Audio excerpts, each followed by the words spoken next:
हरिः ओम् श्रीगुरुभ्यो नमः हरिः ओम् ॐ पार्थाय प्रतिबोधितां भगवता नारायणेन स्वयं व्यासेन ग्रथितां पुराणमुनिना मध्ये महाभारतम् अद्वैतामृतवर्षिणीं भगवतीम् अष्टादशाध्यायिनीम् अम्ब त्वामनुसन्दधामि भगवद्गीते भवद्वेषिणीम् नमोऽस्तु देव्यासविशालबुद्धे पुल्लारविन्दायतपत्रनेत्र येन त्वया भारततैलपूर्णः प्रज्वालितो ज्ञानमय प्रदीपः प्रपन्नपारिजाताय स्तोत्रवेत्रैकपाणये ज्ञानमुद्राय कृष्णाय गीतामृतदुहे नमः। सर्वोपनिषदो गावः दोग्धा गोपालनन्दनः पार्थो वत्ससुधीर्भोक्ता दुग्धं गीतामृतं महद वसुदेवसुतं देवं कंसचाणूरमर्दनं देवकी परमानन्दं कृष्णं वन्दे जगद्गुरुं भीष्मद्रोणतथा जयद्रथजना गान्धारनीलोत्पला शल्यग्राहवती कृपेण वहने कर्णेन वेलाकुला अश्वत्थामविकर्णघोरमकरा दुर्योधना भक्तिनी स्तोत्रीर्णा खलु पाण्डवैरणनदी कैवर्तकेशवः पाराशर्यवटसरोजममलं गीतासगन्धोत्कटम् नाना हरिकथा सम्बोधना बोधितम् लोके सज्जन षट्पदैरहरः प्रीयमानं मुदा भूयात् भारत पंकजं कलिमल प्रध्वंसि न श्रेयसे मूकं करोति वाचालं पङ्गुं लङ्घयते गिरिं यत्कृपातमहं वन्दे परमानन्दमाधवम् यं ब्रह्मा वरुणेन्द्ररुद्रमरुतः स्तुन्वन्ति दिव्यैस्तवैः वेदैः साङ्गपदक्रमोपनिषदैः गायन्ति यं सामगाः ध्यानावस्थिततद्गतेन मनसा पश्यन्ति यं योगिनः यस्यान्तं न विदुर्सुरासुरगणाः देवाय तस्मै नमः। ॐ सहना भवतु सहनौ भुनक्तु सह वीर्यं करवावहै तेजस्विनावधीतमस्तु मा विद्विषावहै।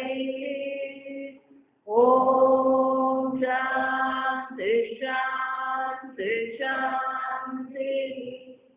भगवद गीताना 18 अध्यायना 3 भाग છે, 1 થી 6, 7 થી 12 અને 13 થી 18। 7મા અધ્યાયથી ભગવાન પોતાના સ્વરૂપની ચર્ચા કરે સંશયમ સમગ્ર મામ યથા જ્ઞાસસી તચ્છૃણુ. મારું સ્વરૂપ શું છે, હું કોણ છું? આપણે બધા જાણીએ ખરા, આવીએ પૂજા કરીએ, પાઠ કરીએ, ભગવાન કોણ છે આપણે નથી ઓળખતા. અને એટલે ભગવાન કહે છે મારું સ્વરૂપ શું છે? જ્ઞાનમ તેહમ સવિજ્ઞાનમ યથા જ્ઞાસસી તચ્છૃણુ. કેમ? યજ્ઞાત્વા ભૂયઃ જ્ઞાતવ્યમ ન અવશિષ્યતે. જેને જાણ્યા પછી કશું જાણવાનું બાકી રહેતું નથી. બહુ મોટી વાત છે. સમજ, આપણે આ ગીતાને બહુ સહજ રીતે લઈએ, પણ એટલી સહજ નથી ગીતા. જેને જાણ્યા પછી બીજું કશું જાણવાનું બાકી રહેતું નથી. આ વિચાર, આ ભગવાનનું જ્ઞાન છે. એકવાર ભગવાનને આપણે જાણી લીધો પછી બીજું કઈ જાણવાનું બાકી રહે જ નહીં. અને એટલે ભગવાન કહે છે કે અર્જુન તું જાણી લે મને. પણ ભગવાન તમને જાણીને જો બધું જ્ઞાન થઈ જતું હોય તો બધાએ તમને જાણવા માટે પ્રયત્ન કરવો જોઈએ. તો બધા કેમ કરતા નથી? મનુષ્યાણામ સહસ્રેષુ કશ્ચિદ યતતિ સિદ્ધયે.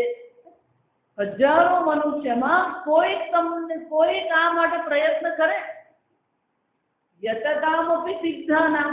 આવા પ્રયત્ન કરવા વાળામાં પણ કોક ભગવાનને જાણી શકે. અર્જુન, આ મારું જ્ઞાન દુર્લભ છે. જાણવું એટલું સહેલું નથી, ખૂબ દુર્લભ જ્ઞાન છે. બધાને એમાં રસ પડે, બધાને પૂજા પાઠમાં રસ પડે, તો ભગવાન કોણ છે, ભગવાનનું સ્વરૂપ શું છે જાણવામાં રસ નથી આપણને. હજારોમાં કોકને ઈચ્છા થાય. અને ભગવાન ત્યાં કહે આ મારી પ્રકૃતિ, પરા પ્રકૃતિ, અપરા પ્રકૃતિ. ભૂમિરાપો નલો વાયુ ખમ મનો બુદ્ધિરેવ ચ અહંકાર ઇતિયમ મે ભિન્ના પ્રકૃતિ અષ્ટધા. અર્જુન, આ મારી પ્રકૃતિ છે. આપણે ભગવાનને પણ ઉપર બેસાડી રાખેલો, સ્વર્ગમાં, વૈકુંઠ લોકમાં, કૈલાસ ધામમાં. ભગવાન શું કહે? ભૂમિ, આપહ, જળ, અગ્નિ, અનલ. ભૂમિરાપો અનલ, અનલ એટલે અગ્નિ. વાયુ ખમ એટલે આકાશ. મનો એટલે અહમ તત્વ. બુદ્ધિ મહત તત્વ, અવ્યક્ત. અર્જુન, આ બધું હું જ છું. પંચમહાભૂત પણ હું જ છું. આ મારી અપરા ઇતિયમ મે. આ મારી અપરા પ્રકૃતિ છે. અન્ય જે છે કઈ છે? પરા પ્રકૃતિ, જીવભૂતામ. પરા પ્રકૃતિ જે ચૈતન્ય સ્વરૂપ છે એ જ મારી પ્રકૃતિ. હા, પરા અને અપરા બે પ્રકૃતિ. સામાન્ય રીતે આપણે પેલો ઘડો જોઈએ ને, તો ઘડો શામાંથી બનાવ્યો? માટીમાંથી બનાવ્યો. એમ ભગવાન શું કહે છે? મત્ત પરતરમ નાન્યત કિંચિદ અસ્તિ ધનંજય. મારાથી ભિન્ન કઈ છે જ નહીં. અખિલ બ્રહ્માંડમાં એક તો શ્રી હરિ. મને ઓળખ હોય તો કઈ રીતે ઓળખવાનું? આકાશ હું છું, વાયુ હું છું. પણ આપણે ભગવાનને એટલે ઉપર જ બેસાડી રાખેલા કે આપણે જે ખાવું હોય તે ખવાય, જે બોલવું હોય બોલાય. જેટલા આપણે બધા ભક્તિ કરીએ ને, બધી સગવડ એ ભક્તિ છે. આ સમજવાનું. આપણે માને દીવો કરવાનો જાણે ભગવાન પર ઉપકાર કરી. ભગવાન સૂર્યનારાયણ આપે એને કોઈ ઉપકાર નહીં લે, પણ આપણે એક દીવો કરીએ એ ઉપકાર કહેવાય. આપણે માટે હરખાય બધું. 11 દીવાની બાધા લીધી, પણ પેલો ભગવાન વર્ષોથી સૂર્યનારાયણને તપાવી રહ્યો છે, એને શું કરવાનું? એટલે ભગવાન બધાને પરમાત્માના તત્વ જાણવામાં રુચિ છે. બધા રુચિ શામાં છે? 2 લોટા ભગવાન ચડાય એટલે કામ કરી ગયું. હું કોણ છું અર્જુન? ક્યાં છું હું? પણ નાના હતા ત્યારે પેલું ભજન ભણે ને, મને કહો ને પરમેશ્વર કેવા હશે, ક્યાં રહેતા હશે, શું કરતા હશે. એ ભજનની જગ્યાએ આપણે આપણી જગ્યાએ ભગવાન કહે છે આ પંચમહાભૂત હું જ છું. અવ્યક્ત પણ હું છું, બીજ પણ હું જ છું ને વૃક્ષ પણ હું જ છું. તો આ બહાર જ બધું ભગવાન છે એમ નહીં. બુદ્ધિમ બુદ્ધિમતામસ્મી, બલમ બલવતામસ્મી. આ બુદ્ધિશાળી બુદ્ધિ હું જ છું. તેજસ્વી, આ તેજસ્વીઓનું તેજ પણ હું જ છું. તપસ્વી નામ, આ તપસ્વીઓનું તપ પણ હું જ છું. ધર્મ અવિરુદ્ધ કામોસ્મી, આ ઈચ્છા પણ હું જ છું. ભગવાન બહાર એવું જ છું, અંદર કોણ છે? એ જ છે. બુદ્ધિ ભગવાન છે, તપશ્ચર્યા ભગવાન છે, તેજ એટલે પ્રભા. ભગવાન કે તેજ પણ હું જ છું. તમે ક્યાં રહ્યા એમાં? એમાં આપણો હું ક્યાં રહ્યો વિચારો. 5 મહાભૂત ભગવાન છે, વ્યક્ત ભગવાન છે, અવ્યક્ત ભગવાન છે, બુદ્ધિ ભગવાન છે, બળ ભગવાન છે, ઈચ્છા ભગવાન છે, તપશ્ચર્યા ભગવાન છે. હું રહ્યો જ ક્યાં? અને છતાંય આપણી હાલત શું છે? નથી બધા શું કરે? હું કરું એ જ મેં આટલું કર્યું માતાજી, હું આટલું કર્યું. તો કોઈ તે પડેલી જ નથી માતાજી. બધે જ આ હાલત. વલસાડ નહીં, બધે જ આ હાલત. માણસની માથાકૂટ જ આ. હું કરું એ જ અજ્ઞાનતા. સતત અજ્ઞાનમાં જ આપણે રહીએ. કેમ? સતતનો ભાર જેમ શ્વાન થાણે. બધા પોતાનું પૂરું કુંડાળું કરીને બેઠા. બસ આપણે આપણી રીતે રહેવાનું. આ માતાજી હવે તમે સંભાળીને બેસી ગયા. આપણે ધ્યાન આપણું કામ ધ્યાન બીજા જે કરું કરે. જે છે બધું ઈશ્વર માત્ર જ છે. તમે છો જ નહીં. ભગવાન બધું જ તમે છો. પણ જાણવા વાળા કેટલા? વળી પાછા ભગવાન કે બહુ નામ જન્મ નામ અંતે જ્ઞાનવાન નામ પ્રપદ્ય છે. મારા આ સ્વરૂપને ઓળખવા માટે અનેક જન્મોની જરૂર પડે. અનેક જન્મમાં અનેક પ્રકારના પુણ્ય ભેગા કર્યા હોય તો પેલા ભગવાનને જાણવામાં આપણને રુચિ થાય. એટલે રુચિ થયા પછી આપણને ભગવાનનું જ્ઞાન થાય. અને એટલે ભગવાન શું કહે છે? બહુ નામ જન્મ નામ અંતે જ્ઞાનવાન પ્રપદ્ય. વાસુદેવ સર્વમિતિ સમહાત્મા સુદુર્લભ. અહીંયા જે કઈ છે સર્વ વાસુદેવ માત્ર છે, ઈશ્વર માત્ર છે. અંદર રામ હિ બાહર રામ હિ જહાં દેખું તહાં રામ હિ રામ. ભજન ગાવામાં બહુ મજા. માતાજી જરાક ભજન ગાઈએ પણ એને સમજવામાં આપણને રસ છે. એટલે ભગવાન શું કહે? દુર્લભ નહીં, સમહાત્મા દુર્લભ નહીં, સુદુર્લભ. રેર ઓફ ધ રેરેસ્ટ કહેવાય. એને અંગ્રેજી શું કહેવાય? Rare of the rarest. દુર્લભમાં સુદુર્લભ. અર્જુન કોઈ મારે જાણવામાં રસ જ નથી. કેમ? ये यजंती अन्य देवता. બીજા બધા દેવતાઓની પૂજા કરતા ફરે. આ લક્ષ્મીની પૂજા કરી, પેલાની પૂજા કરી. કોઈને મારામાં રસ છે જ નહીં. અન્ય દેવતા. અને અન્ય દેવતાની પૂજા કરીને મળે એને શું? અંતવંત ફલમ તેષા. એને ફલ કેવું મળ્યું? અલ્પ. આદિવાસી વિસ્તારમાં જાઓ ને, ધારો કે જો ત્યાં તમે કઈ ભોજનનું રાખ્યું હોય વ્યવસ્થા, હા, ચાલો ભાઈ આજે આ બધાને આપણે ભોજન ગામ ભોજન કરાવ્યું. ત્યાં જાઓ ને, પેલો આદિવાસી ત્યાં જ બેઠો હોય.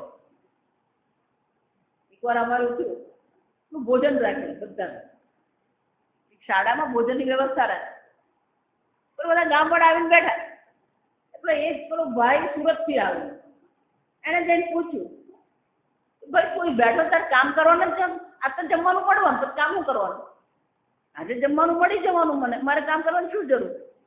અલ્પ બુદ્ધિ છે. એટલે ભગવાન શું કહે છે? અલ્પમેધ સામ. આ બધા કેવા છે? અલ્પ બુદ્ધિ લોકો. આમ કર્યું આમ મળી ગયું. કઈ પણ જગ્યાએ કઈક પ્રસંગ હોય એટલે આપણે પહોંચી જ જઈએ. અલ્પમેધ સામ. આ બધા કેવા છે? અવિવેકી છે. સત્ય કોને કહેવાય? મિથ્ય કોને કહેવાય? નિત્ય કોને કહેવાય? અનિત્ય કોને? કોઈ રસ નહીં પડે. માણસને એવું લાગે કે હું વેદાંતમાં આવ્યા પછી એ જ હાલત આ સમજવાનું. એ બહુ ફરક પડે નહીં. શાસ્ત્રમાં લખ્યું કેટલા પ્રકારના શિષ્યો હોય. પેલો ચાણી જેવો હોય શિષ્યો હોય. ગમે એટલું કરે પેલું ઉતરી જ જાય, નીકળી જ જાય. કેટલા શિષ્યો હોય ને પેલો ઊંધા વાટકા જેવો હોય. ગમે એટલું રેડે પેલું ભરાય ને નીકળી જાય. પેલો બીજો શિષ્ય હોય ને પેલું તૂટેલા માટલા જેવો હોય. નથી કે શાસ્ત્ર ક્યાં પેલો બીજો કે પેલો બિલાડી જો આ સમજો માર્જર આવું મજાનું. કેમ? બિલાડી જેમ 7 ઘર બધે ને આ ગુરુ બદલતો ફરતો. માને અમને બધે જ જઈએ. ભેળસેળ કહેવાય. શું કહેવાય? ભેળસેળ, ભેળપુરી. અરે બધા અહીંયા છે, પેલા નહીં સાંભળે ને પેલા નહીં સાંભળી. કોઈ પ્રકારની નિષ્ઠા નહીં મળે. અલ્પમેધસામ દેવાન દેવવ્રતામ યાન્તિ મધ્યાદિમામપી. અર્જુન, આ નાના નાના દેવતાઓની પૂજા કરીએ એ દેવતાઓની પ્રાપ્તિ થાય. પણ જે મારી પૂજા કરે, મારું આ ચિંતન કરે એને મારી પ્રાપ્તિ થાય. ભગવાન તમારી પ્રાપ્તિ કરીને કરવાનું શું? અમને મેવા મળવાનું નહીં. આપણા તો સેવા કરીને મેવા મેળવવાની વાત જ ચાલતી હોય. ભગવાન ત્યાં કે બધા કેવા અશ્રદ્ધાન, કોઈ શ્રદ્ધા મળે નહીં. વિવેક મળે ને સંપૂર્ણપણે ક્યાં છે? ઈચ્છા દ્વેષ સમુત્થેન, બધી પોતાની ઈચ્છાની પૂર્તિમાં જ બધા પડે છે. ઈચ્છા દ્વેષ સમુત્થેન દ્વંદ્વ મોહેન ભારત, આપણે દ્વંદ્વ રાગ દ્વેષ મોહમાં એવા પડેલા લોકો કોઈ પ્રકાર બીજા કેવા છે? દ્વંદ્વ મોહ નિર્મુક્ત પુણ્ય કર્મણામ, આ બધા કેવા? પાપી. પોતાના રાગ દ્વેષની પૂર્તિ કરવી, પોતાનું આપણે ત્રીજા છે જોઈ ગયા, ગુંજતે તે અગમ પાપાહ યે પચંતિ આત્મકારણા. પોતાનું કરીને બેઠો ને બધા ભોજન નથી લેતા. શંકરાચાર્યજી કહે છે એની થાળીમાં ત્યાં ભોજન નથી, પાપ છે. એ જે અન્ન ખાઈ રહ્યો છે એ અન્ન નથી, પણ એ શું છે? પાપ છે. એ શું ખાઈ રહ્યો? ગુંજતે તે અગમ પાપાહ, એ પોતે પાપી જ છે અને ખાઈ પણ શું? પાપ જ ખાય છે. પણ આ દ્વંદ્વ મોહથી જે ઉપર ઉઠેલો પુણ્ય કર્મણા, પુણ્ય કર્મ કરવા વાળા, પણ આ બધું શું કામ કરે? જરા મરણ મોક્ષાય. આ મનુષ્ય શરીર મળ્યું શાના માટે? જરા મરણ મોક્ષાય, મૃત્યુથી મોક્ષ મેળવવા માટે. એમાં પણ કઈ પડે, બધા મરી ગયા, આપણે મરવાના. ચાલો, આ શરીર મનુષ્ય શરીર મૃત્યુથી ઉપર ઉઠવા માટે આપણને મળ્યું, મોક્ષાય, મોક્ષ માટે. અને એટલે ભગવાન કહે છે અર્જુન, એ બધાને હું પ્રાપ્ત થાઉં છું. અને ઓળખે, મને ઓળખીને આ મૃત્યુથી પાર ઉતરી જાય. આમ આ 7મા અધ્યાય ભગવાને બતાવી કે આ મનુષ્ય શરીર ઈશ્વર પ્રાપ્તિ માટે છે, અને ઈશ્વરની જે પ્રાપ્તિ કરે એને શું થાય? આ સંસાર ચક્રમાંથી મોક્ષની પ્રાપ્તિ. પછી 8મા અધ્યાય ભગવાન સમજાવે કે આ સામાન્ય લોકો શું કરી રહ્યા છે, કે એ લોકોની બે ગતિ છે. એક ધૂમ્ર ગતિ છે, એક સૂર્ય ગતિ છે, એક ચંદ્ર ગતિ. શું કરતા રહે? ફરી ફરી એ જન્મ ધારણ જ કરતા રહે. જન્મ મરણના ચક્કરમાંથી બહાર નીકળતા જ નથી. આવૃતમ એતેન, એક ગતિ એવી છે જેમાંથી આવૃતમ એટલે પુનરાવર્તન, પાછું આવવાનો. સતત આપણે શું કરે? પુનરપી જનનમ પુનરપી મરણમ પુનરપી જનની જઠરે શયનમ. જન્મ મરણના ચક્કરમાંથી બહાર નીકળતા જ નથી. 8મા અધ્યાય ભગવાન કહે છે કેમ? કે એ લોકોને આ ઈચ્છાની પૂર્તિમાંથી ઊંચા નહીં. ભગવાન ત્યાં કહે છે પણ જે મને આત્મ સ્વરૂપ સ્વપ્રકાશ ચૈતન્ય સ્વરૂપે જે ઓળખી લે છે એને આ ગતિ પણ મળતી, એ સર્વ પ્રકારની ગતિમાંથી મુક્ત છે. ફરીથી 9મા અધ્યાયમાં પોતાના સ્વરૂપની ચર્ચા કરી, વિભૂતિની ચર્ચા કરી. ત્યાં ભગવાન કહે છે મામેવ એ પ્રપદ્યન, મારે શરણે આવે અર્જુન. મયાધ્યક્ષેણ પ્રકૃતિ સૂયતે સચરાચરમ, મારા અધ્યક્ષતામાં આ પ્રકૃતિ બધું સર્જન કરી રહી છે, પણ એ સર્જનને કરનારી માયાના મોહમાં જ બધા પડેલા.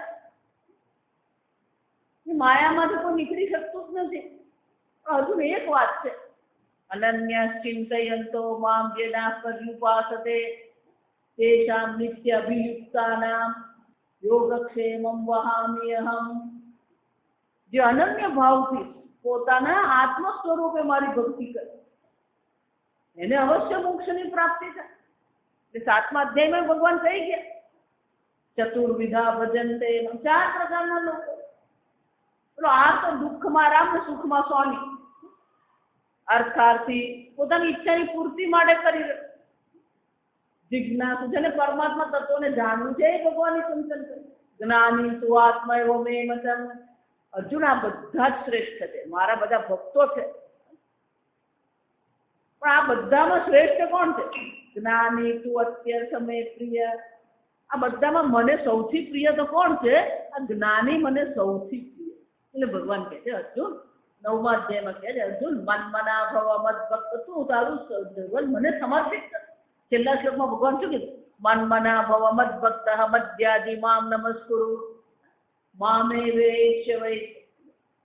મને જે પ્રાપ્ત કરે તું મારું ચિંતન કર, તારું મન મારામાં લગાવ, મને નમસ્કાર કર, મારી પૂજા પાઠ કર. કેમ? મામ એવ એષ્યસી, તું મને અવશ્ય પ્રાપ્ત કરીશ. આ જીવન શાના માટે? યુક્ત એવા આત્માનમ, મને આત્મા સ્વરૂપે ઓળખીને મને પ્રાપ્ત કરી જશે. પણ આપણે ભગવાનને પેલો અન્ય માનીને જ ચાલી રહ્યા. શાસ્ત્ર કહે છે અન્યઃ અસૌ અન્યઃ અહમ. આ ભગવાન છે, આ દેવતા છે, એ મારાથી અન્ય છે, હું એનાથી અન્ય છું. ભગવાન કહે છે આવું જે ચિંતન કરનારો છે એ કોણ છે? દેવાનામ પશુ. એ કોણ છે? દેવતાનો પશુ છે. પશુ કોને કહેવાય? પશુ એટલે આ ગાય બળદ. ગાય બળદની હાલત કેવી? ગાયને તમે ખવડાવો એટલું ખાય, પાણી આપો એટલું પીએ, તમે એને ખેતરમાં કામ કરાવો કામ કરે. એનો શું કરે? એ સ્વતંત્ર છે. આ જે લોકો અલ્પ દેવતાઓની પૂજા કરનારા છે, ભગવાનને અન્ય માનીને પૂજા કરનારા છે, બધા કેવા છે? દેવાનામ. બધા દેવતાઓના પશુ સમાન છે. જેમ પેલો પશુ એના માલિક માટે કામ કરે એમ આ માણસ અહીંયા શું કરી રહ્યો છે? પેલા દેવતાઓ માટે કામ કરી રહ્યો છે. દેવતાઓને પ્રસન્ન કરે અને એ પ્રસન્ન થઈને દેવતા પણ શું કરવાનું? એ માગે એટલું આપી દે. જો વિચાર સ્વામીજી અમારા ગુરુજી હંમેશા કહેતા આપણે બધા ભિખારીઓ છે. આ સમજ દરેક અજ્ઞાની માણસ ભિખારી છે. કેમ? તો ભીખ માંગતો ફરે. એ ઘર મને સુખ આપ, નોકરી મને સુખ આપ, અમેરિકા મને સુખ આપ, ન્યુઝીલેન્ડ મને સુખ આપ. ભીખ માંગતા રહે. દેવતા પણ આપણને આપતો રહે. આપણે અહીંયા મહેનત કરીને પેલો દેવતા આપણને આપે એટલે આપણને શું લાગે? ભગવાન મારું સાંભળ્યું. ભગવાન બધાનું સાંભળે. ભગવાન કહે છે તું મારે શરણે મન મના ભવ મધ્ય ભક્ત. અલ્પ દેવતા એ પરમાત્માનું ચિંતન છે. ભગવાને પોતાની વિભૂતિઓ જણાવી કે ભગવાન 10મા અધ્યાયમાં કે ભૂય એવ મહાબાહો શૃણુ મે પરમં વચઃ. અર્જુન, હવે હું તને આ મારી બધી વિભૂતિઓ વિશે કહીશ. હું કોણ છું? પરમં વચઃ. આ મારા શ્રેષ્ઠ વચન તું સાંભળ. અને હું તને આ કહી રહ્યો છું કે યત્તેહમ પ્રિયમાણાય વક્ષ્યામિ હિત કામ્ય. તારા કલ્યાણ માટે હું તને કહી રહ્યો છું. તારું કલ્યાણ કરવાની ઈચ્છાથી હું તને આ કહું છું. એટલું જ નહીં, પ્રિયમાં તું મારો પ્રિય છે. તું મારો પ્રિય છે અને તારા કલ્યાણ માટે હું તને કહી રહ્યો છું. તું સાંભળ. અને અર્જુન, મને કોઈ ઓળખતું ન મે વિદુઃ સૂતગણાઃ પ્રભવં ન મહર્ષયઃ અહમાદિ ભૂતાનામ. કોઈ મને ઓળખતું નથી. મહર્ષિ, આ મોટા મોટા મહર્ષિઓ પણ મારા સ્વરૂપને હજી ઓળખતા નથી. કેમ? બુદ્ધિ ક્યાંક ને ક્યાંક અટકી જતી હોય. અને એટલા માટે કહે છે હું અર્જુન એવો સૂક્ષ્મ છું કે મારા તત્વને કોઈ ઓળખી શકતું નથી. કેમ? કારણ હું કોણ છું? મામ યો અજમ અનાદિ ચ વેત્તિ લોક મહેશ્વરમ. પણ જે લોકો મારા આ અજર અમર સ્વરૂપને જે ઓળખી લે છે, અસમૂઢ મર્તેષુ સર્વ પાપૈ પ્રમુચ્યતે. એ જ આ સર્વ પ્રકારના કર્મના ચક્કરમાંથી ઉપર ઉઠે. સર્વ પાપૈ પ્રમુચ્યતે. સર્વ પ્રકારના પાપમાંથી એ મુક્ત થઈ જાય છે અને મોક્ષની પ્રાપ્તિ થાય. આમ જે મને ઓળખે છે એને આ મોક્ષની પ્રાપ્તિ થાય છે. જે મને ઓળખતો નથી એ આ જન્મ મરણના ચક્કરમાં પડતો રહે. ભગવાન તમને ઓળખવું હોય તો શું કરવું પડે? જો વિચાર. ભગવાન કહે છે આ સર્વ લોક જે છે એ સર્વ લોકોમાં જે પણ કઈ છે બધું હું જ છું. કેમ? બુદ્ધિ જ્ઞાન અસમોહ ક્ષમા સત્યમ દમશમ સુખમ દુઃખમ ભાવ ભયમ ચ ભયમેવ ચ. આ બધા સદગુણો અર્જુન હું છું. એનો અર્થ શું થયો? દુર્ગુણ નથી. બુદ્ધિ હું છું, જ્ઞાન હું છું, અસમોહ કોઈ પ્રકારના મોહમાં નહીં પડવું એ હું છું. સત્ય હું છું. સમહ દમહ. સમહ પોતાના મન પર પોતાનું નિયંત્રણ હું છું. દમહ પોતાની ઇન્દ્રિયો પર નિયંત્રણ હું છું. સુખમ દુઃખમ ભવ અભવ અભાવ. જન્મ થવો, જન્મનું મૃત્યુ થવું, આ બધું અર્જુન હું જ છું. ભય પણ હું જ છું, અભય પણ હું જ છું. અહિંસા સમતા તુષ્ટિ, આ બધું અર્જુન હું જ છું. તો तुष्टिः तपः दानं यशः यत् भवन्ति भावभूतानां मत्त एव पृथग्विधाः। આ વિવિધ પ્રકારના ભાવો જે છે જેને આપણે મૂલ્યો કહીએ, સત્ય, શમઃ, દમઃ, અહિંસા, સમતા. સમતા એટલે દરેક વ્યક્તિને આપણે સન્માન આપીએ. સમતા બધા મારામાંથી ઉત્પન્ન થયા. મારામાંથી ઉત્પન્ન થયાનો શું થયો? માટીમાંથી ઘડો બન્યો તો ઘડો માટી છે, એમ આ બધા સદગુણો અર્જુન હું છું. એનો અર્થ શું થયો? આ બધા સદગુણ આપણા જીવનમાં આવે તો એ પરમાત્માની આપણને પ્રાપ્તિ થાય.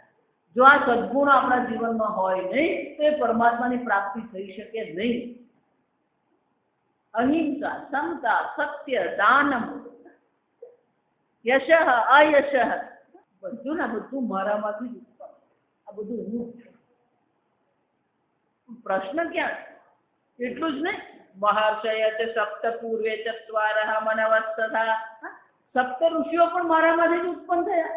4 મનુઓ પણ મારામાંથી જ ઉત્પન્ન થયા. મદ્ભાવાહ માનસા, આ બધા માનસ પુત્રો છે. મારા મનમાંથી માનસા જાતાઃ, ઇમાહ પ્રજાઃ ચ. આ બધા લોકોને જે તમે દર્શન કરી રહ્યા છો, આ બધા પ્રાણીઓની પણ મારામાંથી જ ઉત્પત્તિ છે. એવમ ભૂત વિભૂતિ યોગમ ચ મમમ યો વેત્તિ તત્વતઃ. આ પ્રકારથી આ મારી સર્વ વિભૂતિઓને જે ઓળખે છે, પણ કઈ રીતે? તત્વતઃ.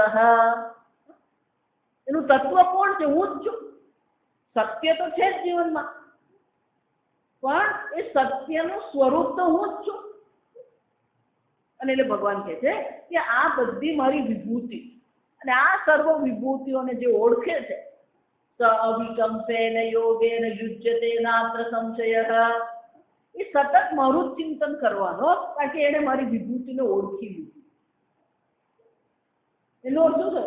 જ્યાં સુધી પરમાત્માને આ પ્રકારે આપણે ઓળખીએ નહીં, ત્યાં સુધી એ પરમાત્માનું ચિંતન થાય. આપણું પરમાત્માનું ચિંતન આપણે સવારે દીવો કર્યો ને એટલે કામ પછી ગવા બેસી રહેવાનું. હવે સાંજે ટાઈમ મળે દીવો કરવા આવું, નહીં તો શું કરવાનું? કાલ સવારે મળશું. સ્વામીજી કે ભગવાને આપણી એપોઇન્ટમેન્ટ લેવી પડે, એટલા બીજી આપણે. બીજા બધા માટે આપણને સમય મળે, પણ ભગવાન માટે સમય મળે જ નહીં. એટલે ભગવાન શું કહે? અવિકંપેન યોગ. અવિકંપેન કોઈ પણ પ્રકારથી વિચલિત થયા વગર જે આ પ્રકારથી મારું ચિંતન કરે, એને હું અવશ્ય પ્રાપ્ત થાઉં. પણ અર્જુન, પ્રશ્ન ક્યાં? અહમ સર્વસ્ય પ્રભવઃ મત્ત સર્વમ પ્રવર્તતે. હું જ આ સર્વની ઉત્પત્તિ કરનાર પણ હું જ છું, ને સર્વની ઉત્પત્તિ જેમાંથી થઈ એ પણ કોણ છે? હું છું. મત્તમાં, મારામાંથી જ આ બધું ઉત્પન્ન થયું. ઇતિ મત્વા ભજન્તે. આ પ્રકારથી મને ઓળખીને જે મારું ભજન કરે, શું થાય? મામ બુધાઃ ભાવ સમન્વિતાઃ. બુધા એ બધા જ્ઞાનીઓ, એને મારા પરમાર્થ તત્વને ઓળખી લીધું. કેમ? મારામાંથી જ આ બધું ઉત્પન્ન થયું, મારે કારણે જ આ બધું રહે છે. આ સર્વનું ઉત્પન્ન કરનારો પણ હું જ છું, અને જેમાંથી ઉત્પન્ન થયો એ પણ હું જ છું. અભિન્ન નિમિત્ત કારણ હું છું. આ પ્રકારથી મત્વા મામ ભજન્તે. આ પ્રકારથી મને ઓળખીને તે મારું ભજન કરે. બુધા એ બધા જ્ઞાની પુરુષો. પણ આપણને શામાં મજા પડે? માતાજી કાલે અમે ત્યાં ગયા ને, 1 લાખ શિવલિંગની પૂજા કરી. પછી ભજ્યા પાત્રા, માતાજી મહાપ્રસાદ, સરસ લાપસી, મેવા લાપસી. બોલે 1 લાખ શિવલિંગ તો બાજુ જ રહી જાય, પછી ચર્ચા કોની ચાલે? એટલે મેવા લાપસી. માણસની બુદ્ધિ ફરીને પાછી ક્યાં? ઇતિ માં ભજન. તે આ પ્રકારથી મારું ભજન કરવાનું છે. સતત જે પરમાત્માનું ચિંતન થાય, સતત એ પરમાત્મામય જીવન આપણે જીવીએ. ત્યારે એવું બનવું નહીં જો કે આપણે પરમાત્માને યાદ નહીં કરીએ. એટલે નરસિંહ મહેતા શું કહે? નારાયણનું નામ લેતા વારે તેને ત્યજીએ. જે ભગવાનનું નામ લેતા આપણને અટકાવે, ત્યાંથી આપણે પાછા ફરી જવા. આપણને કદાચ પડી જ નથી, પછી આપણે પાછા એમાં પર મમરો મૂકીએ, પેલો તો કરતો જ. ઈશ્વર છે ભગવાન. શું કહે? ઇતિ મત્વા મામ ભજન. આ પ્રકારથી ઓળખીને જે મારું ભજન, એ બધા કોણ છે? ભગવાન શું કહે છે? મચ્ચિત્તાઃ મદ્ગત પ્રાણાઃ બોધયંતઃ પરસ્પરમ કથયંતશ્ચ મામ નિત્યમ તુષ્યન્તિ ચ રમન્તિ ચ. એમનું મન ચિત્ત મારામાં જ છે. મદગત પ્રાયમે પોતાનું સંપૂર્ણ જીવન મને સમર્પિત કર્યું. આપણે 5 રૂપિયા સમર્પિત કરવા તૈયાર નથી. આ સમજો સંપૂર્ણ જીવન તો બાજુની વાત. બોધયંત પરસ્પર, એકબીજાની સાથે વાતો કરે તો કોની વાતો કરે? આપણે તો બદ્રીનાથ ને કેદારનાથ જઈને આવીએ ને તો બદ્રીનાથ ને કેદારનાથ ની ચર્ચા કરીએ કે કોઈ ચર્ચા કરતા હોય. બસ વાળાએ શું કર્યું, બસમાં શું થયું, પેલું રહેવાનું કેવું હતું, ખાવાનું કેવું હતું. તો કેટલાક લોકોને લઈને હું કુંભ મેળામાં જાતા તમારી સાથે એક દંપતી આવે, એટલે ભાઈ વેદાંતિ, બેનને બહુ કઈ વેદાંત પદ્ધતિમાં બહુ રસ પડે નહીં, બસ સવારે દીવો કરો એટલે કામ પતી. કુંભ મેળામાં જઈને આવ્યા, દર્શન કર્યા, શામળાજીના દર્શન કર્યા, બધું કાશી વિશ્વનાથના દર્શન, બધું દર્શન કરીને આવ્યા. એટલે મને વિચાર આ બુદ્ધિ કેવી આવે? મને કે માતાજી મારા છોકરાઓ છે ને એના માટે રમકડા લેવાના. ગોળ ફરીને બુદ્ધિ પાછી ક્યાં આવી ગઈ? તું જાત્રા કરવા ગઈ, મારા છોકરાઓને રમકડા લેવા. પેલા ભાઈ તો ઉભી રાખ ગાડીને એમને રમકડા લઈ આવ્યા. 2 કલાકે 2 રમકડા લઈને આવ્યા. જો કુંભ મેળામાં ગયા, ત્રિવેણી સંગમમાં સ્નાન કર્યું, કાશી વિશ્વનાથના દર્શન કર્યા, કાશી વિશ્વનાથની રુદ્રીની પૂજા કરી. માતા કે છોકરાઓ પછી આવી મને છોકરાઓ રમકડા પણ બહુ ખુશ થઈ જાય. બુદ્ધિ ગોળ ફરીને ક્યાં આવી? પાછી ક્યાં? ભગવાન એટલે શું કહે? મજ્જત બોધયંત પરસ્પરમ, ચિંતન કરીએ તો કોને વાતો કરીએ તો કોને વાતો કરીએ? પરમાત્માની વાતો. કથયંતશ્ચ મામ નિત્યમ, એ ભગવાનનું વીર્ય, એ ભગવાનનું જ્ઞાન, એ ભગવાનની લીલા, એ ભગવાનનું બળ, બધું ચિંતન કરી. ભગવાનનો યશ કેવો, ભગવાનનું બળ કેવું, ભગવાનની લીલા કેવી, પણ આપણું મન એમાં જાય. હા, ભગવાનને જાણી અને ભગવાનનું ચિંતન કરનારા છે. કથયંતશ્ચ મામ નિત્યમ, સતત મારું ચિંતન કરા. બોલે તો શાનું બોલે? આપણે ભણી ગયા અન્ય વાચા વિમુંચન, બીજી બધી ચર્ચાઓ ગૌણ બનવી જોઈએ. એટલું જ નહીં, તુષ્યંતી ચ રમંતી ચ, એ લોકોનો સંતોષ ક્યાં છે? આમાં જ છે. ઈશ્વર ચિંતન કરવું, ઈશ્વર ચિંતન ચર્ચા કરવી. તુષ્યંતી એમાં સંતોષ છે, રમંતી એમાં જ રમણ કરનારા. ત્રીજા અધ્યાયમાં જોઈ કે આપણે બધા કેવા છે? ઇન્દ્રિય રામા નતું આત્મા રામ. આપણે ક્યાં રમણ કરી? આ ઇન્દ્રિયોના વિષયોમાં જ રમણ કરતા રહીએ. આ બધા કથામાં સાંભળવા જાય, શાના માટે જાય? કથામાં આરતી તો પૂરી નહીં થાય ને એ પેલા તો બધા પેલા ભોજન કરવા બેસી ગયા. જો આવી ચા રામાયણની કથા સાંભળવા તમે ગયા, હજી રામાયણ આરતી થઈ નથી ત્યારે પેલા ભોજન કરવા બેસી ગયો. આ રામાયણની કથા સાંભળી? કેટલાક લોકો એવા છે જ્યાં કથા થશે ને ત્યાં પહોંચી જ જાય. કેમ? લાઈટનું બિલ ભરવાનું નહીં, શાકભાજી લાવવાનું નહીં, બેંકમાં જવાનું નહીં. કેમ? બેસવાનું પંડાલમાં, સાંભળું તો સાંભળું, નહીં સાંભળું કઈ નહીં, પણ 12 વાગે ભોજન તો મળે ને. આમાં રમણ કર્યું. ઇન્દ્રિય રામા, ઇન્દ્રિયોના વિષયમાં જ છે. નતું આત્મા રામ, આત્મચિંતન આપણે કેટલું કર્યું? નરસિંહ મહેતા શું કહી છે? જ્યાં લગી આત્મ તત્વ ચીન્યો નહીં, ત્યાં લગી સર્વ સાધના જૂઠી. શું કર્યું? તપ કરે. શું કર્યું? જપ કરે. ગમે એટલી તપશ્ચર્યા કરીને, ગમે એટલી ભક્તિ કરીને, ગમે એટલી યાત્રા કરી હોય, પણ આ બધું કર્યા પછી તો આત્મચિંતન નહીં થતું હોય, પેલા 2 રમકડામાં આપણી બુદ્ધિ અટકી જતી હોય. માનુષ દેહ એડે ગયો, માવઠાની વૃષ્ટિ જેમ માનુષ દેહ એડે ગયો. ભગવાને આપણે મનુષ્ય જન્મ આપ્યો માવઠાની વૃષ્ટિ જેમ. માવઠું એટલે શું છે? કમોસમનો વરસાદ પડ્યો નકામો, એમાં મનુષ્ય શરીર મળ્યું. આત્મચિંતન કરવા માટે આપણને આ શરીર મળ્યું, ઈશ્વર ચિંતન કરવા માટે આ શરીર મળ્યું, પણ એના સિવાય બાકીનું બધું જ ચિંતન કરીએ. એટલે ભગવાન શું કહે? તારું જીવન આવું હોવું જોઈએ. મચ્ચિત્તાહ મજ્જત પ્રાણાહ બોધયંત પરસ્પરમ કથયંતશ્ચ મામ નિત્યમ તુષ્યંતી ચ રમંતી ચ. આમ જીવન બની ગયું. સવારે ઉઠે ત્યારે ઈશ્વર ચિંતન, સુઈ જાય ત્યારે તો ઈશ્વર ચિંતન. ભગવાન કે આ પ્રકારથી જે જીવન જીવી રહ્યો છે તેષામ સતત યુક્તાનામ ભજતામ મામ પ્રીતિપૂર્વકમ દદામિ બુદ્ધિ યોગમ તમ યેન મામ ઉપયાન્તિ તે. આ પ્રકારથી જેને પોતાનું જીવન મને સમર્પિત કર્યું છે એને હું બુદ્ધિ યોગ આપું, જેને કારણે એ મારા સ્વરૂપને ઓળખી શકે. ઈશ્વરને સમજવું એટલું સહેલું નથી. એની તલવારની ધાર પર ચાલવા જોઈએ. સુરત છે ધારા વિશી ધાર, તલવારની ધાર હોય, તીક્ષ્ણ કરેલી ધાર હોય ને એના પર ચાલવા છે. 7મા અધ્યાયમાં ભગવાન કહે છે દૈવી હેશ ગુણમયી મમ માયા દુરસ્ય. આ મારી માયા કેવી, એને પાર કરવી અઘરી છે. ક્યાંક ને ક્યાંક માયા તમને ફસાવી જ જાય. બુદ્ધિ ક્યાંક ને ક્યાંક અટકી જ પડે. આપણે ત્યાં સુધી ક્લાસ છે 7:30. અને એટલે ભગવાન કહે છે અર્જુન આ મારું ચિંતન કરીએ.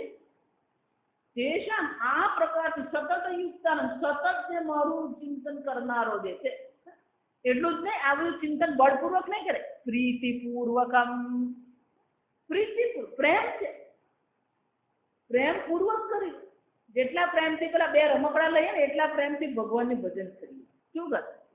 દદામિ બુદ્ધિ યોગમ તમ યેન માપયા. એ બધાને હું બુદ્ધિ યોગ આપું છું, જેને કારણે શું થાય? એને મારી પ્રાપ્તિ થાય. મામ ઉપયાન્તિ, મારી પાસે. તો ભગવાન તમને કેવી રીતે પ્રાપ્ત કરવાનું? તેષામેવ અનુકંપાર્થમ. જે રેગ્યુલર આવવા વાળા ને આ બધા શ્લોક આપણે કરી ગઈ નથી. મારે ખાલી પેલી 7 મહિનાની ધૂળ જ ઉડાડવાનું, વૃષભ કહેવાય. પણ જો આપણને નવું લાગતું ને તો પછી બીજામાં ને આપણામાં કોઈ ફરક જ નહીં મળે. આ સમજવું આમાં પેલા કોરી સ્લેટ જેવા છે, રોજ જ થોડો લખવાનો. તેષામેવ અનુકંપાર્થમ અજ્ઞાનજમ તમઃ નાશયામિ. આ પ્રકારથી જેણે પોતાનું જીવન મને સમર્પિત કર્યું છે, જે પ્રીતિપૂર્વક મારું ચિંતન કરનારો છે, એના અજ્ઞાન રૂપી અંધકારનો હું નાશ કરું. જોઈ ગયા આપણે 5મા અજ્ઞાનેન આવૃતમ જ્ઞાનમ તેન મુહ્યંતિ જનતા. આ બધા મોહિત કેમ થયા? એક તો આ ભગવાનની માયા એવી છે, અને બીજું આ બુદ્ધિમાં અજ્ઞાન બેઠા. અજ્ઞાનને કારણે બધા મોહિત થઈને બેઠા, માયાને કારણે બધા મોહિત થઈને બેઠા. અને એટલે ભગવાન કહે છે આ અજ્ઞાન રૂપી અંધકારનો હું નાશ કરું. એટલું જ ને, આત્મભાવસ્થ જ્ઞાન દીપેન ભાસ્વતા. અંધકારનો નાશ કરો તો શાની જરૂર પડે? દીવાની જરૂર. અજ્ઞાન રૂપી અંધકાર છે તો કોની જરૂર પડે? જ્ઞાન દીપેન. આ જ્ઞાન રૂપી દીપકથી આ સર્વ પ્રકારના અજ્ઞાનનો હું નાશ કરું. આમ આ જ્ઞાન રૂપી દીપકની આપણને આવશ્યકતા. પણ એ જ્ઞાન રૂપી દીપક એવું કહ્યું, તેનો શું દીવો કરવો હોય તો કઈ કઈ વસ્તુની જરૂર પડે? પહેલું તો કોળીની જરૂર પડે. કોળિયામાં પેલું ઘીની જરૂર પડે, દિવેટની જરૂર પડે, અને દીવાની જ્યોત હોય. અને એ દીવો એવી જગ્યાએ મૂકવો પડે જ્યાં પવન નહીં હોય. અને શંકરાચાર્ય બહુ સરસ રીતે સમજાવે કે આ દીવો કેવો હોવો જોઈએ. તો પહેલી જ વસ્તુ કે જેને આપણે ઘી કહીએ, સ્નેહ કહેવાય. શું છે? ભક્તિ પ્રસાદ સ્નેહ અભિષિક્તે. આ રૂની દિવેટ જે છે એ શાનાથી ભીંજવેલી? ભક્તિ રૂપી સ્નેહથી એને ભીંજવે. એટલું જ નહીં, અન્ય અભિનિવેશ વાત રીતે કોઈ પ્રકારનો ત્યાં પવન નથી, જેને કારણે એની જ્યોત બોલવાય છે. એટલું જ નહીં, એની દિવેટ કોને કહેવાય? દિવેટ બનાવતા આવડવું જોઈએ. એટલે દિવેટ બોલવાય છે. શું કે છે? આ દિવેટ કોને કહેવાય? બ્રહ્મચર્યાદિ સંસાર સાધન સંસ્કારવદ પ્રજ્ઞાવર્તિના.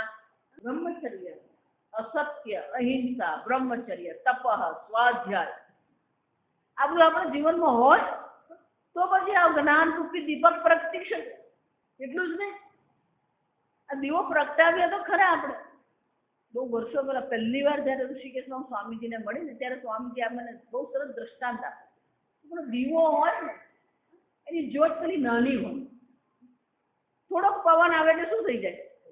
ખોલવાઈ જાય. એટલે એનો શત્રુ કોણ છે? આ પવન એનો શત્રુ છે, એને હોલવી નાખે. પણ એ જ નાની જ્યોત જે છે જ્વાળા બની જાય તો તો એક પવન શું બની જાય એનો? મિત્ર બને. કેમ? એને ફેલાવવા માટે મદદ કરે. એક પવનથી જે પવન જ્યોતને હોલવી નાખે એ જ પવન જ્વાળા બની ગયો તો શું થવાનું? મિત્ર બની જાય, એનો ફેલાવો કરી આપે. આ જંગલમાં જે દવ લાગે એને કોને કારણે ને? એને જ કારણે. એક વાર પેલો ભડકો થયો અને પછી પવન શું કરે? એને ફેલાવે. આપણો વૈરાગ્ય ખરો, જરા સમજો. 1 કલાકનો આપણો વૈરાગ્ય ખરો એટલે ક્લાસમાં આવે આપણે, બાકીના 23 કલાક એટલે શંકરાચાર્ય છે આ વૈરાગ્ય જે છે વિરક્ત અંતઃકરણ ધારેણ, આસક્તિ રહિત અંતઃકરણ એક કોળિયું છે. આસક્તિ રહિત અંતઃકરણ એ શું છે? ધારણ. ધારણ જેમાં ગીતનું મૂક્યું એ કોળિયું છે. એટલું જ નહીં, વિષય વ્યાવૃત્તિ ચિત્ત રાગ દ્વેષ કલુષિત નિવાસ અપવારક સ્થેન. આ વાયુ કોણ છે? વિષયોમાં ભટકનારું જે મન જે છે એ શું કરે? રાગ દ્વેષ કલુષિત. રાગ દ્વેષથી કલુષિત થયેલું આપણું મન જે છે અને એ જ કામરૂપી વાત શું કરે? આપણી બુદ્ધિને બહાર ઘસડી જાય. આ બધાથી શું કરવાનું? પોતાનું સુરક્ષિત. રાગ દ્વેષ આગળ જઈ ગયા દ્વંદ્વ મોહે ને ભારત. આ રાગ ઈચ્છા દ્વેષ આજ આપણી બુદ્ધિને પેલું બહાર રાખે, ઈશ્વર તરફ જવા જ ન દે, ઓલવી નાખે. આપણી વૈરાગ્ય રૂપી જ્યોતને પણ એ પેલો કામ રૂપી વાત શું કરે? રાગ દ્વેષ શું કરે? હોલવી જ નાખે. થોડો ઘણો એ પેલો ગુરુજી આવીને થોડોક વૈરાગ્ય કરાવી જાય, ગુરુજી ગયા પેલી આ બધા જેનું મન બચેલું રાગ દ્વેષને અધીન. એટલું જ નહીં, એકાગ્રતા પૂર્વક નિત્ય પ્રવૃત્ત એકાગ્ર ધ્યાન જનિત નિત્ય સતત આપણે પરમાત્માનું ચિંતન ધ્યાન કરીએ. સતત જેનું મન એકાગ્ર થઈને આ પરમાત્માનું ધ્યાન કરી રહ્યું છે એના મનમાં આ જ્ઞાન રૂપી દીપક પ્રગટે અર્જુન, અને તો પછી એનો અજ્ઞાનનો નાશ થાય અને એને મોક્ષની પ્રાપ્તિ થાય. તો ભગવાન ધ્યાન કરવું હોય, ધારો કે હું તમને એમ કહું એનચિલાડાનું ધ્યાન કરો, કરી શકો? એનચિલાડાનું ધ્યાન કરો, કરો? કેમ કરી શકો? ખબર જ નથી. એનચિલાડા શું છે ખબર જ નથી આપણને, તો ધ્યાન થાય એનું? એનો અર્થ શું થયો? પહેલા ધ્યાન કે પહેલા જ્ઞાન? પહેલા ધ્યાન કે પહેલા જ્ઞાન? જ્ઞાન હોવું જોઈએ તો હું ધ્યાન કરું. પણ આજકાલના બધા ધ્યાન વાળા શું કે તમે આમ ધ્યાન કરો તમને જ્ઞાન થઈ જશે. આપણે ગુજરાતીમાં શું કહેવાય? બોલતા બી દીવાના. ધ્યાનથી જ્ઞાન થાય કે જ્ઞાન હોય તો ધ્યાન થાય? ભગવાનનું સ્વરૂપ આગળ બતાવી જાય. પરા પ્રકૃતિ હું છું, અપરા પ્રકૃતિ હું છું, સત્ય હું છું, સમતા હું છું, અહિંસા હું છું, બુદ્ધિ હું છું. આ બધું ભગવાન જ છે. હા, એ પરમાત્માની વિભૂતિને ઓળખીએ તો પછી એ પરમાત્માનું ધ્યાન થઈ છે. એકવાર એ પરમાત્માનું જ્ઞાન થયું તો એ પરમાત્માનું એકાગ્રતા પૂર્વક આપણે ધ્યાન કરી શકીએ. અને એટલે ભગવાન છે આ પ્રકારથી અર્જુન મને ઓળખીને જે લોકો ધ્યાન કરી રહ્યા છે એના મનમાં જ આ જ્ઞાન રૂપી જ્યોત પ્રગટ થાય. આમ અર્જુન હું નાશ કરું છું એમ નહીં, મહેનત તો એની છે. આપણે મુશ્કેલી શું છે? એ તો ભગવાન આવીને બધું કરે, ભગવાન બધું કરે, તું શું કરવાનું? મંદિરા વગાડવાનું? કેટલાક લોકોની એવી આદત પડી ગઈ જો બધું ભગવાન કર્યા કરે. ધ્યાન કરવાનું કામ આપ્યું છે, ગીતાનું શ્રવણ કરવાનું કામ આપ્યું છે, શાસ્ત્ર અધ્યયન કરવાનું કામ આપ્યું છે. કેમ? આ શાસ્ત્ર અધ્યયન કરીશું તો ભગવાન વિશે આપણે જાણીશું, તો પછી ભગવાનનું એકાગ્રતા પૂર્વક ધ્યાન થઈ શકે. અને એટલા માટે ફરીથી જ્યારે ભગવાને એમ કહ્યું કે અર્જુન આ પ્રકારથી અજ્ઞાનનો હું નાશ કરી રહ્યો છું, અને એકવાર અજ્ઞાનનો નાશ થઈ ગયો પછી એના જન્મ મરણના ચક્કરમાં પડવું પડતું.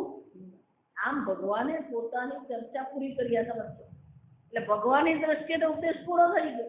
કે ભગવાન આમ અર્જુન આ મારી વિભૂતિઓ છે, આ વિભૂતિઓ એકાગ્રતાપૂર્વક જે ચિંતન કરે છે, જે મને પ્રેમપૂર્વક મારી ભક્તિ કરે છે, એને એના મનમાં જ્ઞાન રૂપી દીપક પ્રગટાવીને અજ્ઞાનનો હું નાશ. અર્જુનના મનમાં પ્રશ્ન આવતીકાલે આપણે જોઈશું 11મા શ્લોકમાં. અર્જુન ભગવાન વિશે જેટલું એને સાંભળ્યું 7મા અધ્યાયમાં, 8મા અધ્યાયમાં, 9મા અધ્યાયમાં અને 10મા અધ્યાયના 10મા શ્લોક સુધી એને જે શ્રવણ કર્યું એને ધ્યાનમાં રાખીને અર્જુન ભગવાનને કંઈક કહે છે. ભગવાનને અર્જુન શું કહે છે આપણે આવતીકાલે.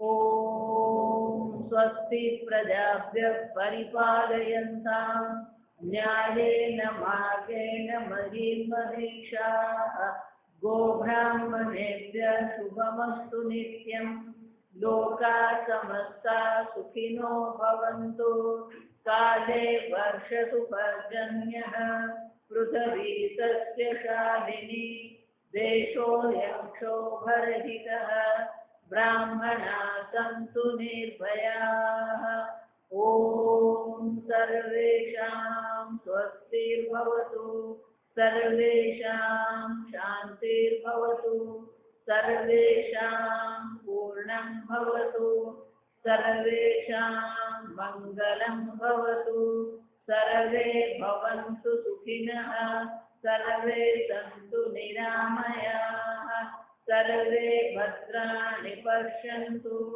મા કશ્ચિદ દુઃખભાગ ભવેत् અસતો મા સદ્ગમય તમસો મા જ્યોતિર્ગમય મૃત્યોર્મા અમૃતંગમય. ઓમ પૂર્ણમદ પૂર્ણમિદં પૂર્ણાત પૂર્ણમુદચ્યતે પૂર્ણસ્ય પૂર્ણમાદાય પૂર્ણમેવાવશિષ્યતે. ઓમ શાંતિ શાંતિ શાંતિ. હરિ ઓમ શ્રી ગુરુભ્યો નમઃ. હરિ ઓમ.